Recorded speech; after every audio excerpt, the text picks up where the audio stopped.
Welcome to the Marshall McAdam Talking Tech and Talent podcast, where leaders in Australia in technology, transformation and projects drop by and share their insights. I'm your host, Tim Hutchinson, and I'm delighted today to be here with Nico Beauvillain de Montreuil. Nico is owner of Bluestone Communications, specialising in enhancing data control and uplifting program performance. Nico and I are going to explore some of the challenges facing leaders in driving the delivery of their programs. We're going to look at his passion for removing complexity from programs.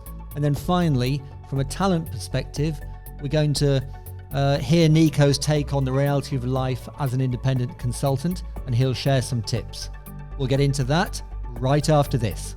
Welcome to the Marshall McAdam Talking Tech and Talent podcast, where Australian business leaders and experts discuss the technology and talent challenges facing organisations today and the opportunities available to innovative businesses in the future. Let's get the conversation started. Nico, welcome. Absolute pleasure to have you here today. Thanks for having me, Tim. We'll have the now traditional welcome of... That's in lieu of a large crowd who would typically be here. But I'm really expecting that, so loving it. Fantastic. Now, hopefully we've got a pretty good conversation ahead of us. We've been doing a bit of prep this week. Yes. And got a couple of things we're going to cover. We're going to look at challenges facing leaders in driving the delivery of their programs and objectives. Your own passion for removing complexity. Yep. And simplifying things. And then I'm also keen to explore the reality of life as an independent consultant. Now, before all of that, we want to understand who the man is behind the fantastic name, Nico Beauvillain de Montreuil. Oh, you did really well. Thank you very much. Merci. Merci. Très bien. And my notes here, so we've got to go straight into it. An extreme sports fanatic. Yes. Yeah. Tell me all. Oh, well, probably start from where I come from. Mm-hmm. I mentioned that to you earlier, I think, but it's also nicknamed the French Hawaii. Okay. And it's Réunion Island, which is a French department in the Indian Ocean next to Madagascar. Oh, I love it, yeah. And another name to describe the island is intense. And intense because of all the sports, crazy sports for some, okay. that you can do over there. And from my point of view, I like to have fun. And one of the way I have fun is trying new things, new sports, and very often maybe scary ones or extreme ones. That's what I've done, and that's what I keep doing. So age is a number. Absolutely. I'm with you on that. It's an increasing number, but it's a number, yeah. It is.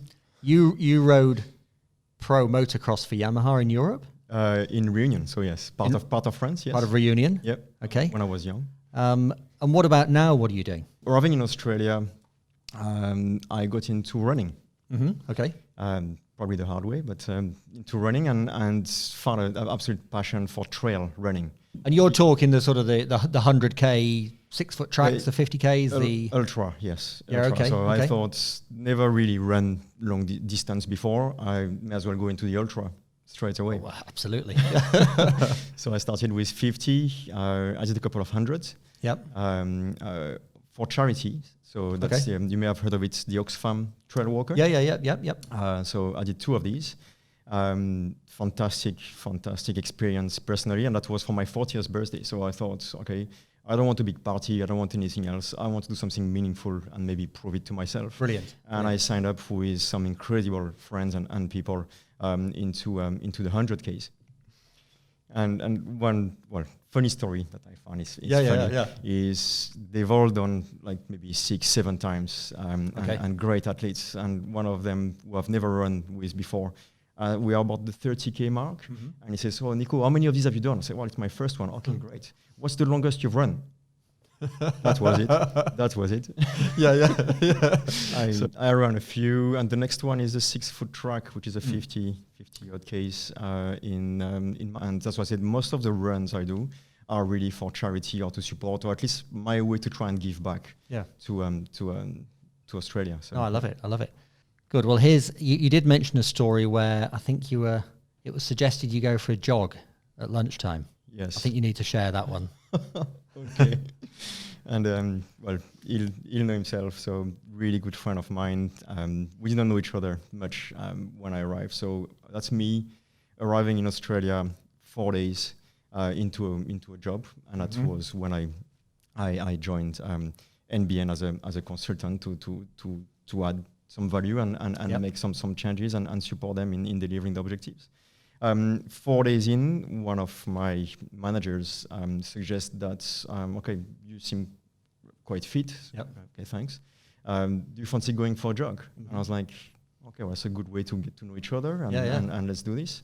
Little did I know that it's the kind of guy who run the Marathon des Sables. So that's your Sahara unassisted run. So I didn't know any of this. And he said, Nico, let's go for a jog. And I was like, okay, lunchtime, jog, just maybe like maybe around Domain or... I didn't know what Sydney landscape was, just arrived. Yep. And I think we went for about maybe 20 Ks, and that's my memory of it. And I remember saying, okay, so I can't not keep going. No. This guy is my boss. I'm just trying to make a good impression arriving in the country and the company. Second one, I can't see him turning.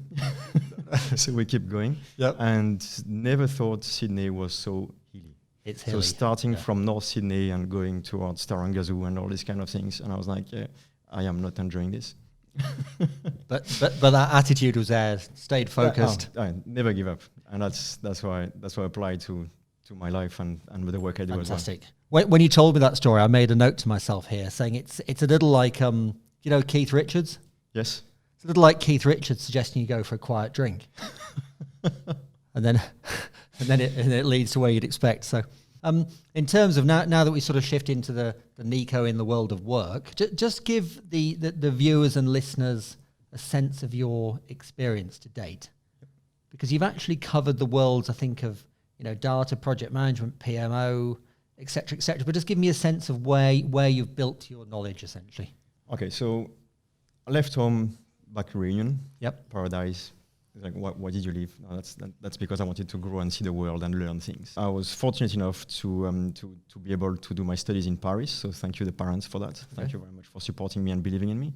And that's where I did a master in telecommunication, IT, and management.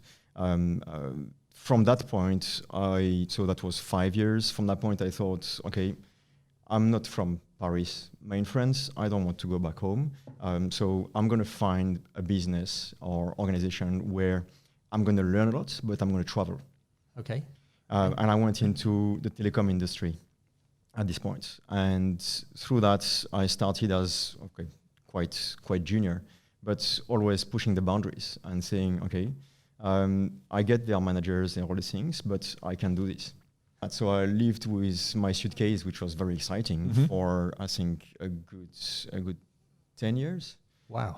And that is always going into very innovative projects or programs. Okay. So in the unknown, all the time the unknown. So different countries, I did about probably 12, 13 countries. Yeah, right. Yeah. So I did a lot of countries in Europe. I did China, so Shanghai. Right. I did Hong Kong, I did Taiwan, I did Dubai, Abu Dhabi, and that's probably, all the rest are in Europe. And in what capacity though? You're essentially evolving into project related so program delivery, sales as well, so technology sales for some of our customers, and that is setting up new platforms, and yes, trying new technology and trying to make it work. So going somewhere, building a platform, and building the processes, building the capabilities, and demonstrating to the customer that, okay, this is going to work.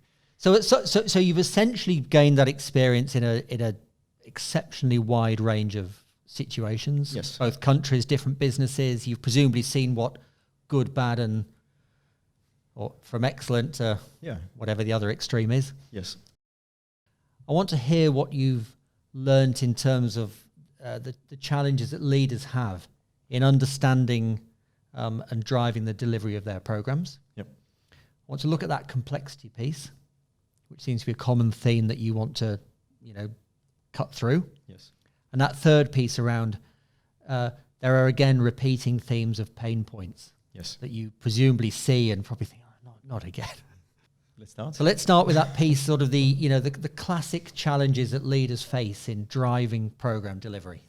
I think maybe one of the obvious one would be time and the amount of information they get presented to try and make an informed decision within the time that they've got to influence the delivery and deliver the objectives. Okay. So I think time is of the essence. So time is money. Time. And sorry to interrupt here, but at the point you arrive, yes. If you're talking about time, it presumably presents a problem or lack of time. Yep. Do you think that is typically goes back to the very origination of the program? Could you elaborate on that? In the sense that are people naive or under too much pressure to really carve out, we need this period of time and we need this resource? So that's one of the challenge. The other one is going to be perception. Yeah. Okay. So you are presented with a lot of information from various teams, your teams, and your different stakeholders. And from that, you're trying to navigate through what you think you should take from it. Yep. Or you've got a view of how your team and your program is going based on what they're sharing with you. Yes. Okay. So that is a perception for me that is quite risky when we try to deliver very critical, aggressive programs or objectives. And why is it scary or maybe dangerous? It's because you may not be sleeping very well.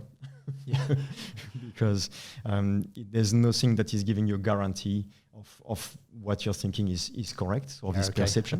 Okay. So as and when you join a program, what's your approach in essence? So very simple. Yeah. Back to simplicity. Yeah, of course. Yeah. So first it would be to listen and understand. So what's the bigger picture? I get you may want something. So let's say you're the leader I'm going to be talking to, right? Yes. You're the organization, and you're going to say, oh, we want this. And I'm going to say, I understand and I hear that. Yeah. Can you please first share with me what your objectives are? What are you trying to achieve? This is sometimes, like I've heard this described as the notion of just slowing down to speed up. Correct. Just kind of taking a breath and going, okay, let's take the state of the nation. Yeah. And often the speed up is, oh, we need more resources, or we need to change the process. And I'm saying, let's slow down first, right? And that's back to the slow down or speed up is, okay, these approaches, in my books and my experience, cost a lot of money and are very disruptive to organization, but also the teams and resources, individuals that's actually doing the work, right? And that's where we talk about engagement, all these kind of things. And change is challenging. And the approach I take is, okay, before we rock the boat, and it may be needed, but let's make an informed decision. So back to the facts. Yep. Let's review and assess how you're performing today, and understand that is this the best that you can do?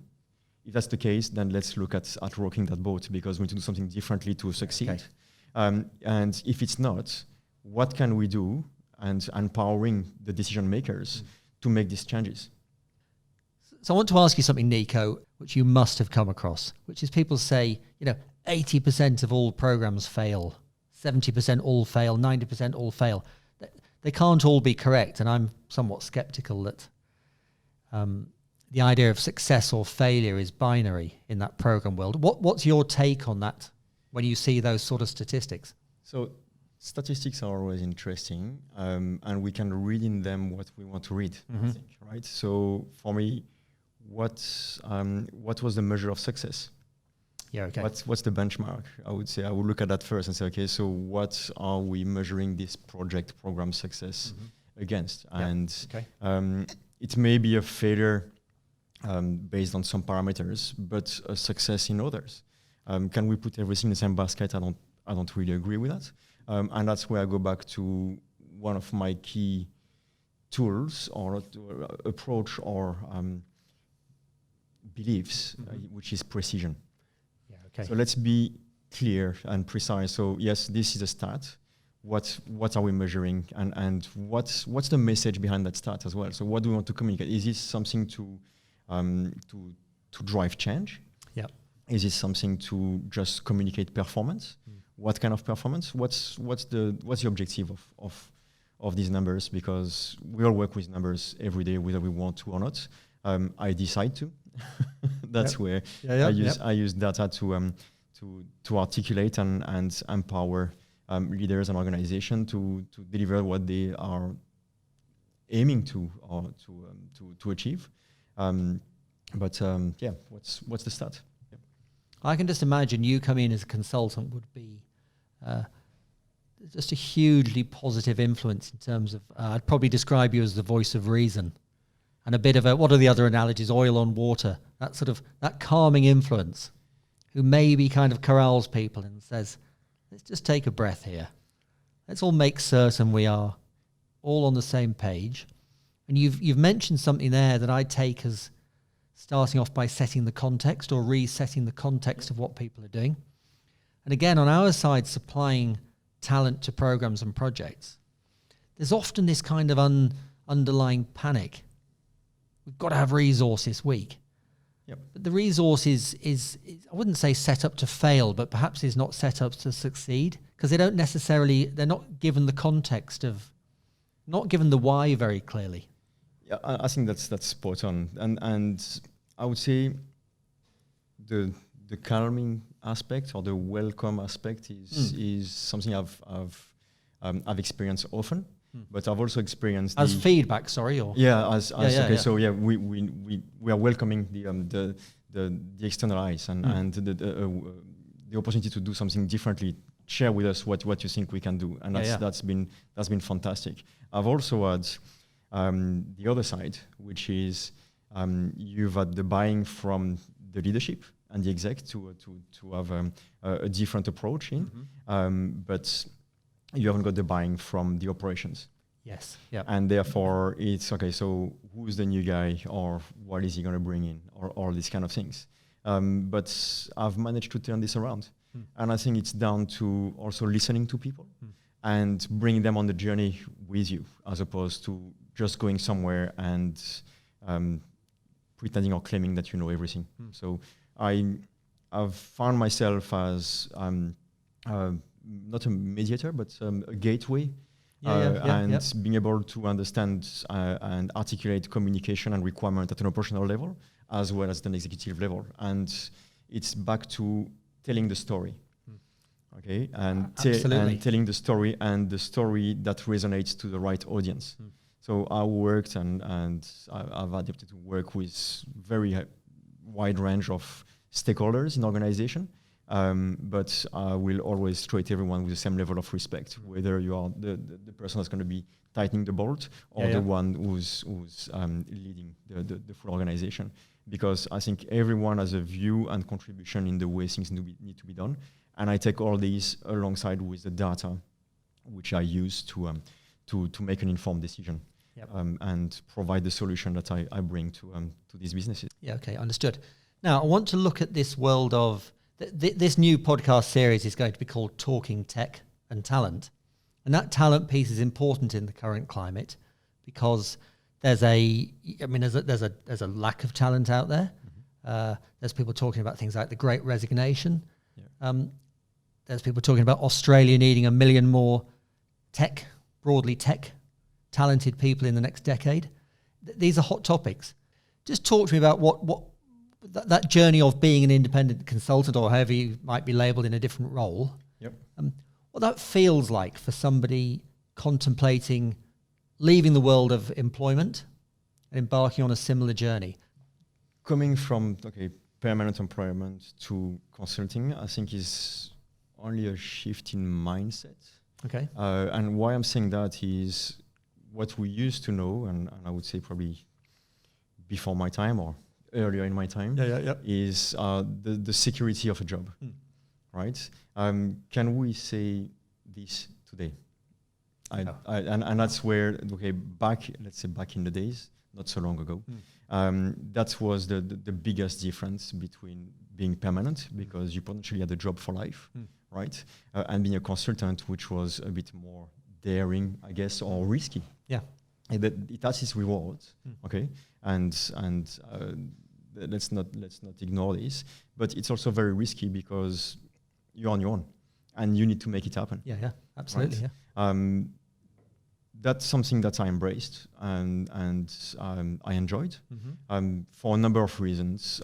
One, in line, and as I've shared with you at the beginning, I like trying new things. And the unknown, while it is scary, it's not a deterrent in my case. I will try. It always starts, in my view, with believing in yourself. Yeah. You will achieve. I'm confident you will achieve whatever you want to achieve, as long as you believe in your ability and the fact that you're always going to learn and grow, right? So with this mindset, going into the independent world, I would say, is a no-brainer. Is there a downside? There is, in the fact that whether it's a downside or not, there's risk, right? There's always a lot of risk, and tomorrow you may not have a contract, or you may not have an opportunity to work on, and all this relies on the network that you have to build, and the people that you meet, because obviously people are going to share with you what they want to achieve as they know you. Not by seeing your CV, for example. Absolutely. Right? And that's where it can be a bit daunting. Or the downside is, okay, so how do I get to know more people? How do I get to know, to share or understand what they're trying to achieve and the value I could add to what they do? So I'm going to ask you exactly that question. Yeah. How do you get to know more people? What is your approach to networking? Because you're absolutely right. We still come across, let's call them again, independent consultants who think it's about a CV and an opportunity. Yep. But in fact, they're already behind the curve because someone else is networking, being referred into it. Exactly. Most of it happens under, it's a bit like an iceberg. Most of it happens under the water. Yeah, we only see the tip, right? Yeah. So what is your approach? Yeah. My approach is leveraging on the people that you've worked with and have seen firsthand what you bring and what you do. Yep. Okay. And make sure that one, you don't just contact people when you need them. Okay, so that's critical and very important. Absolutely. I know we're all very busy. We're always busy, and they're very difficult to find time. But it's also important to keep in touch with who you've worked with, who's valued your services. I would say that's one part. The other one, that plays into this notion of reciprocity as well, where give before you're trying to take. That is correct. And share your knowledge, share your advice freely. Yeah. Yes, and share your views, share your vision. Not everyone has to agree or accept, but at least you're sharing, and that's why one of the way I've approached a lot of the programs I worked on in Australia was to give back. Yep. And give back not just on the work aspect, because I'm sharing with my team, I'm coaching, I've shared with my clients. But also giving back to Australia. So I feel every day I pinch myself. I'm so grateful that we've been able to move here and live here as a family. It's fantastic. Yeah, lovely. Yeah. And that's where I said that, but that's in my runnings. It's always about charities. Yep. When it came to work, NBN was a prime example, and that for me was a way to be able to contribute to building this network for all Australians. Yep. Without exceptions. So. And do you, in terms of that networking piece, I think I know the answer you might give, but we work with people who are almost embarrassed by the notion of networking because they feel they are, I guess, they're nice people. They normally feel they're sort of on the take or asking for something. Yeah. My genuine view is that they're actually offering something. Yeah. They're offering something of value. And it's such a natural process. But people are certainly, you see people come out of permanent roles who have perhaps, dare I say, had the first career setback, perhaps ever, since school perhaps, and at 40, 45, 50 years old, might suffer redundancy. Typically, very, very nervous to reach out. It's scary, right? It's change. Change is very scary. Where do you start? It's who do I speak to? All these kind of questions are going to be coming into your mind, and is there a recipe on building a network? I don't know. I'm trying. There's maybe a bit of a basic stereotype, but you're French, so if there is a recipe, I'd hope you know the ingredients and know how to cook it. So. Yes, and I think I'm. Is that too stereotypical? No, it's not. It's not. I've got some really good ingredients, and in my recipe for success. Yeah. Okay. Recipe for networking is be yourself. Yep. And as you say, I'm not trying to sell anyone anything. I'm sharing with them what I do, and essentially trying to understand what they need. How do you, apart from being yourself, which I imagine is very compelling, how do you help potential clients verify you? And by that I mean, you can tell them, but how do you show them, or how do you get third-party verification? Do you have particular advocates who have your back permanently? Yes, from the work I've done in previous organizations, so reference and things that's absolutely.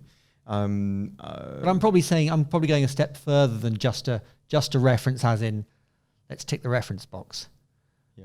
Are there people? I guess we find it's increasingly where clients really appreciate genuine verification of somebody's ability, not just what they've done, but also what the outcome was. Yep. How successful what they've done was. Because people like to buy what other people have bought and enjoyed. So it's a bit of a rambling non-question, but again, you approach it from that angle, do you? I try, and I'm still trying to find out how to do this. Yeah, okay.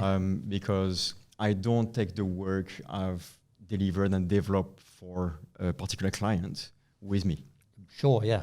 So this is. They'll be relieved to know that, probably. yeah. But and that's because the solutions I build are tailored to these clients and their requirements. How do I share that?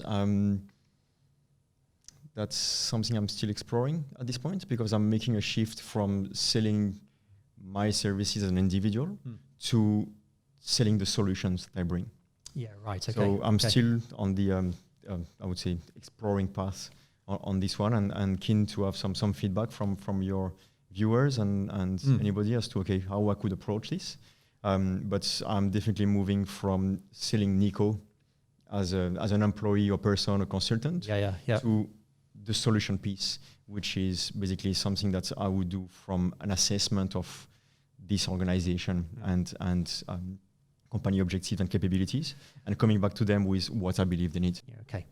So we've covered all those areas. I mean, I love your approach to it, because you genuinely come across as I said, modest, a calming influence, the voice of reason. You just understand as a consultant that organizations, I think, would probably breathe a collective sigh of relief once they understand who's entered the building.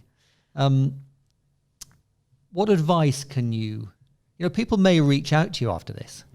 And presumably if they want to, they just contact you through LinkedIn or... Yes, yeah. I'm quite active on LinkedIn, and that's one of the, I would say, platform I'm using to get to know more people, to build my network and share ideas.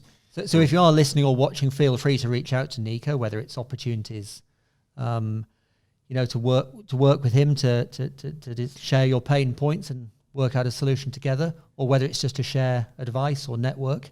But those who perhaps aren't ready to reach out, you'll need to reach out to them now. What would be your little sort of nuggets of wisdom for the listeners and the viewers?